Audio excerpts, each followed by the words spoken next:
Hey everyone, I'm Arora. I'm going to be talking about strong social norms in tech, organising events no one else will. So before I start, I want to say there's some content warnings in the talk. There's going to be some swearing, and there's going to be images of sex toys. If either of those two things put you off, feel free to leave the room now. I won't judge you. Here's some cute pictures of cats on the screen. I'm going to leave this here for a few seconds so you can decide to leave the room before I show some really, really weird stuff. Cool, no one's leaving. Sweet. So about me, I'm doing DevOps for Usenet Supporter. I speak at events like this one. I organise events in my free time, hackathons, conferences, game jams, that sort of thing. I really like hackathons. I've been to over 30 now, which some people say is a lot, but I know people have been to 50, so I'm trying to catch up to them. And I use either she or they pronouns. I'm also really bad at timing, so if it gets to 20 minutes, someone just please wave and I'll stop. So this talk's going to be broken down into 3 sections. Talking about social norms, what they are, and talking about 2 events that I've organised in the past, Sex Tech Hack and Non-Binary in Tech. Just as a show of hands, who here is an event organiser who has organised events before in any capacity? Pretty much everyone. Sweet, I'm just going to be talking to you, organiser to organiser. I'm going to pretend like I'm not being live streamed right now and just spill my tea. So, social norms. Social norms, or mores, are the rules of behaviour that are considered acceptable in a group or society. People who do not follow these norms may be shunned or suffer from some kind of consequence. Norms change according to environment or situation and may change and be modified over time. So, examples of this would be don't invade someone's personal space unless you're on the tube in rush hour, in which case you don't have a choice. Say please when you ask for something, don't talk when you have food in your mouth, and when guests come over, offer them food and drink. The social norms around sex are a bit different. You're normally not allowed to talk about it openly, especially not with strangers, right? That'd be weird. And you're not going to be overly keen or excited about sex, because even just thinking about someone doing that puts me off, which shows how we've all been trained to shun it. So we created an event called Sex Tech Hack. We ran it alongside the Love and Sex and Robots Congress, which logo is being cut out or not. And with us, we ran it with Dr. Kate Devlin, who's a lead researcher in sex robotics at Goldsmiths. No, she's moved to King's now. One of the UK's leading sex robot researchers. And we ran this with the Tech Society at our university. So the event was first ran in 2016, in December. We had 62 hands, 14 volunteers, and we hosted it in a church because our university had a church. And we were allowed to use it overnight as well, so it was the perfect venue and just a hilarious inside joke that we just kept repeating. And for those wondering, yes, it does say how to pledge your wallet at the top of that whiteboard. I will maybe explain that later, maybe not, depending on what you want. So like I said, in a church, we have a presentation right below some stained glass windows. We provided all sorts of equipment for people to use, soldering irons, 3D printers, lots of parts, as well as encouraging people to bring in their own stuff, such as microcontrollers. One of the issues about running events is sponsorship. How do you put on something if you don't have any money, right? So there was some issues around this. We had 2 potential sponsors, but a week before the event, they both pulled out, so to speak.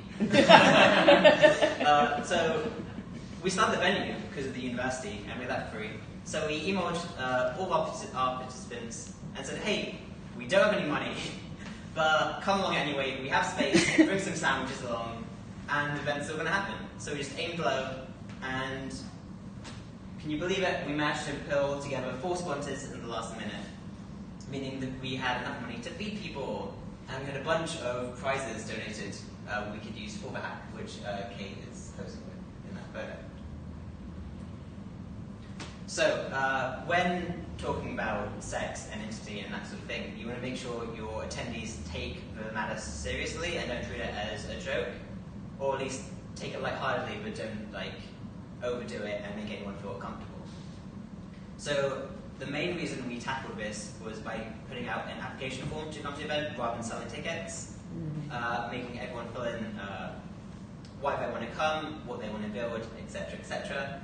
And this helped us see who treated the event just as a joke completely, who was really keen and excited to come to the event in a positive way, and it also helped us know what sort of stuff people want to build and let us gain resources for that, as well as inspiring them by asking the question, what do you want to build, making them think ahead and have some time to reflect and decide what they want to make at our event. So we also had a code of conduct, which was very strict and repeated several times throughout the event. These were actually taken from the opening slides of the event. Yes, we encourage conversation about sex and sex technologies. We do not encourage or condone harassment, objectification, or sexualized imagery. These aren't cool. If someone tells you to stop, stop. The last one is something I make sure is in the open presentation of every event I run. If something makes someone uncomfortable to the point where they literally tell you to stop doing it, just stop doing it. So, with the applications, we accepted roughly 35% women, 35% men, and 30% non-binary or other. For non-binary people, if someone was, say, a non-binary man, they would be put in this category. Everyone's really curious about statistics and how we did that. So we had a roughly even gender split. As to the attendees who turned up from the applications, we didn't collect gender on the day because, why would I do that? It sounds weird and creepy.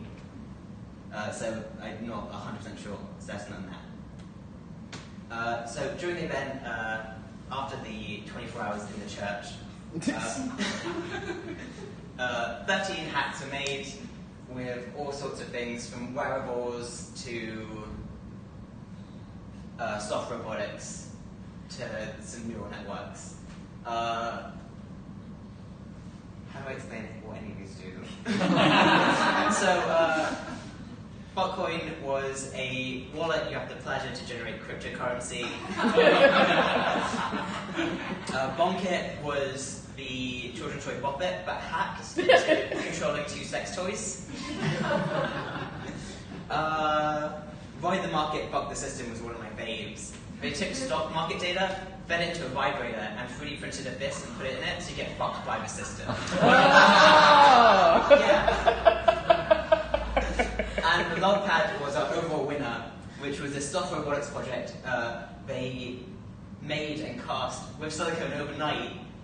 And it was this weird starfish-shaped thing that grabs your chest that was really weird and creepy. We didn't really understand what it did, but it was so weird that we just gave them first place.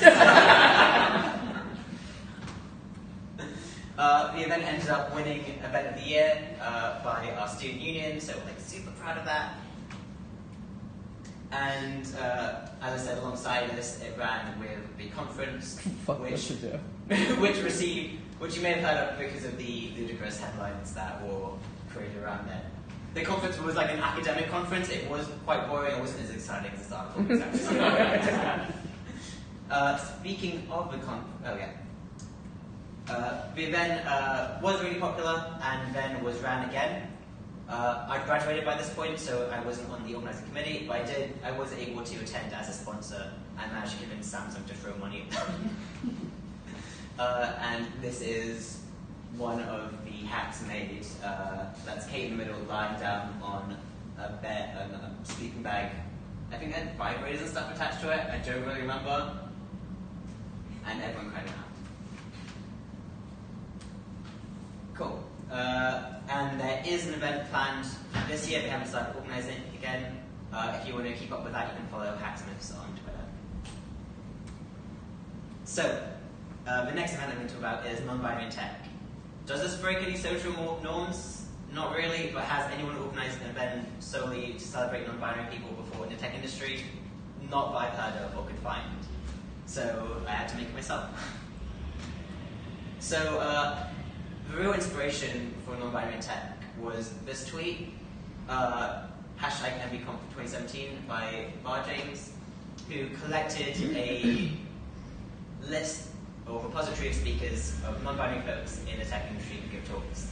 And this tweet was actually on the same day as the Love and Sex Robots Congress. And as I was wanting that, watching my lecturer single-handedly organize a conference, I thought, I could do this. I could organize a conference, right?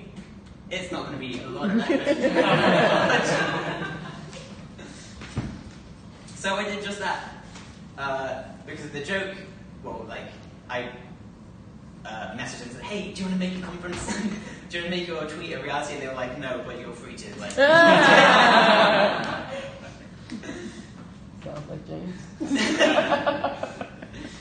So, why is this really important? Not only to me, but to everyone, because back in 2016, when dabbing was popular and cool, this poll found that 12% of millennials identify outside the gender binary. That's about 1 in every 8. That's kind of a lot, right?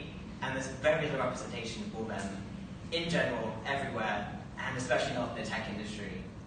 I banned the event for tech, or added tech to it, because that's where events I've done in the past, and it's easier to get sponsorship and space. So, another key point of the event was that it needs to be free and accessible. I was aiming towards young people. I have no friends who haven't gone to events that would benefit their academic career just because of a £5 barrier of entry. So, I needed to make sure my event was free. And to do that, I sold out and asked everyone I knew for money. And we managed to gain a lot of cool sponsors by doing that. And I managed to partner with some cool organizations as well, such as Boycott London. With them, we managed to create a body system, or we used that body system, which lets people come early to the event, meet someone who already knows the community, and go to the event not by themselves, which is amazing. And I think 2 or 3 people did that in the first year, and just knowing like 2 or 3 extra people came because of that just like warms my heart. And we also had some like big tech companies like GitHub, Samsung, Spotify. The branding, I wanted to make it cool and quirky and fun, so I literally hand designed my laptop, which is this laptop here. I was like, hey, make this into a branding for my conference, and they're like, okay, and we had this cute little branding of purple and blue, which are like my favorite colors. I haven't said this yet, I didn't do it alone. A lot of effort went into organizing a conference, and I tried to make a diverse team as possible with 1 whole cis person there.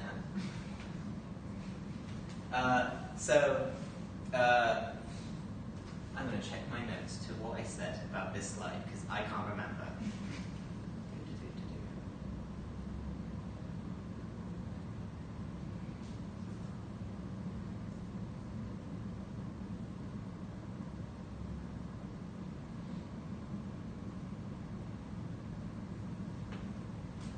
Cool.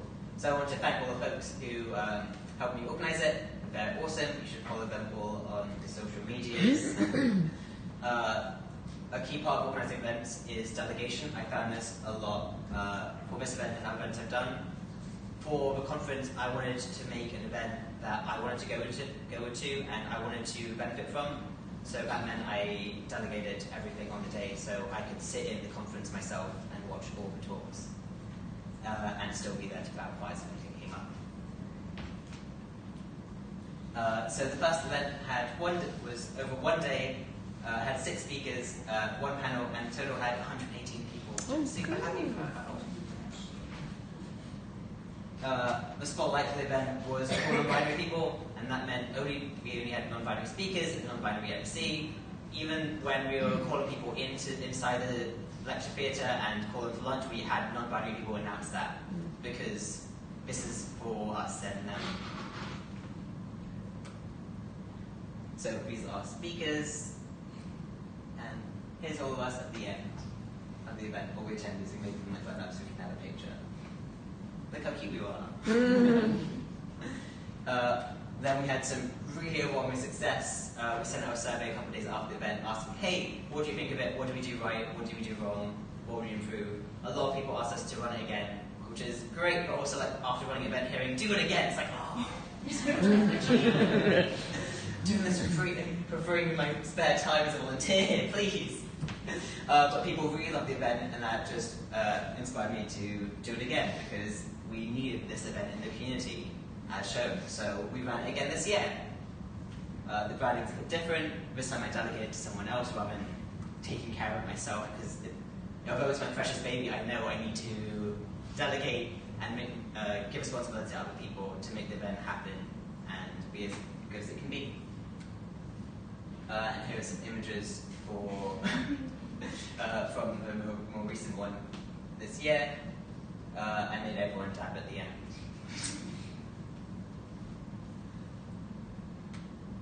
Cool. So what I learned from organising these events, that events are fun, super rewarding to organise, you get that warm little feeling at the end. Fuck the norms. If there's an event you want to organise and you have the capability and access to do it, then do it, even if people think it's a bad idea. Aim small. With Sex Attack and NBIT, with NBIT we assumed no one would sponsor us, so we got a free venue and assumed that we wouldn't get food, and we would just add on as we collected funds. So we assumed no one would sponsor us, and we planned the worst case scenario. And run events that you want to go to, it makes organising it a lot less effort, because the work you're doing feels like less work. And be clear and honest about what your event is to help advertise it. You don't want to trick people to come to an event that is like falsely advertised or doesn't fit their needs. So, what's next? There's going to be a Sex Attack this year sometime, hopefully. NBIT 2019, which I haven't started organising yet, but I should probably look into. You can follow Twitter for that. And I might do some other silly stuff. Who knows? Follow me on Twitter and find out. Thanks for listening. Follow me on social media. The links to my slides are there. My Twitter handle is there. Thanks.